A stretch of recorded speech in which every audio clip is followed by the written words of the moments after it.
Welcome to your Morning Boost, your daily leadership advice to help you lead your school community. Brought to you by AWB Education and sponsored by Grundmeyer Leader Services, where together we are transforming education, one leader at a time. Now here's your host, Adam Bush. Good morning, happy Wednesday, and welcome back to your Morning Boost out there, boosters. This week, we are with our guest, Shaka Mitchell, as we dig into the vital topic of parent engagement in our schools. On Monday, he talked about finding the goal of our goal, and yesterday, we focused on celebrating the bright spots, the things that are already working. Today, we're going to get some more practical examples to engage our parents. So, Shaka, it is great to have you back. Let's talk about some specific strategies parents and schools can use. Hi, I'm Dr. Lisa Hill, a longtime educator of nearly 40 years as a teacher, counselor, professor, and vice principal, and I've seen just about everything public schools can throw at you. And now I'm sharing my tales on my comedy podcast, Vice Principal Unoffaced. It's where school leadership meets laugh out loud stories, from underwear required parent-teacher conferences, yes really, to staff lounge confessions and more you won't believe. I'm telling it all with humor and a whole lot of heart. I also tackle the serious stuff too, like what schools really need to change and those behind-the-scenes moments no one talks about. So if you're ready to laugh, learn, and maybe even cry a little, but mostly laugh, join me and my 90-year-old mom, my unofficial co-host, on Vice Principal Unoffaced.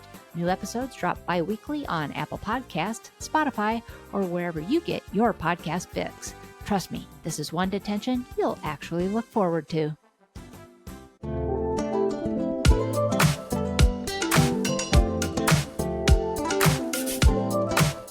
Thanks, Adam. Well, today's strategy on Hump Day is going to be to target the constraint. And by way of reminder, I am pulling some of these strategies from a book that was recently written by Dan Heath. It's called Reset.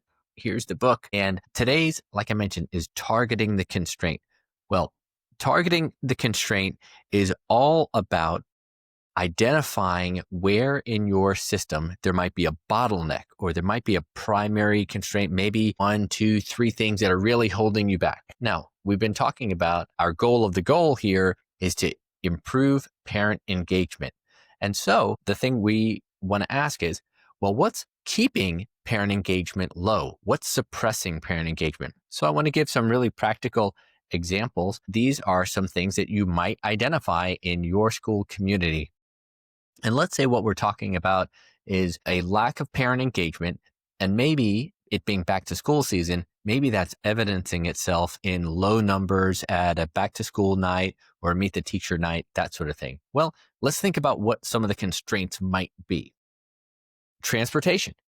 Think about whether or not transportation is a factor that's sort of suppressing the attendance that you've got at your back to school night, or even your engagement throughout the year. If it's challenging for parents to make it from wherever they are to your school, that's something that's a constraint that you might target. You might identify and think, how do we tackle that one? So transportation, that's especially true if your school is in a low income community, right? Where people's transportation may not be as reliable, whether or not it's their own personal transportation or it's public transportation. So that might be one.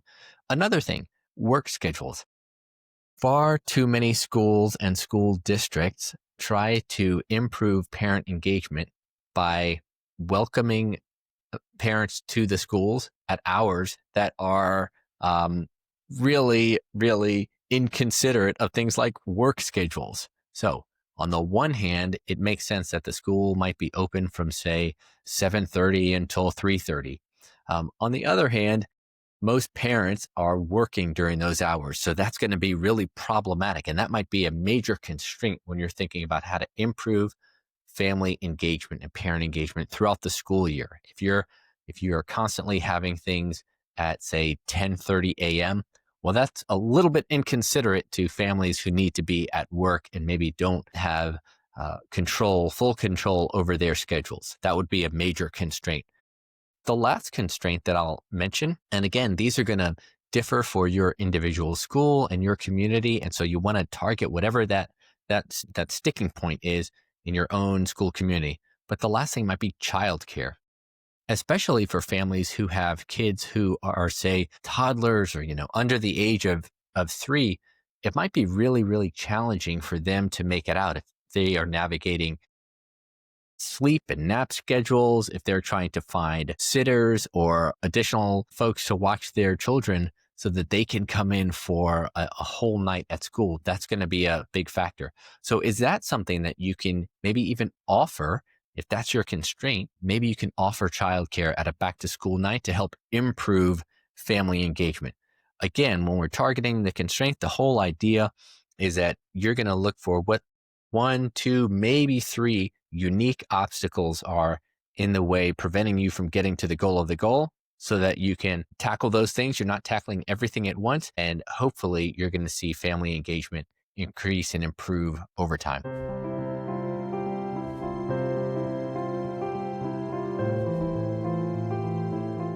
So the biggest thing I heard you say right there is it is individual. It's not a one size fits all for every school. We can't just throw a blanket statement out there. Everybody needs to do this.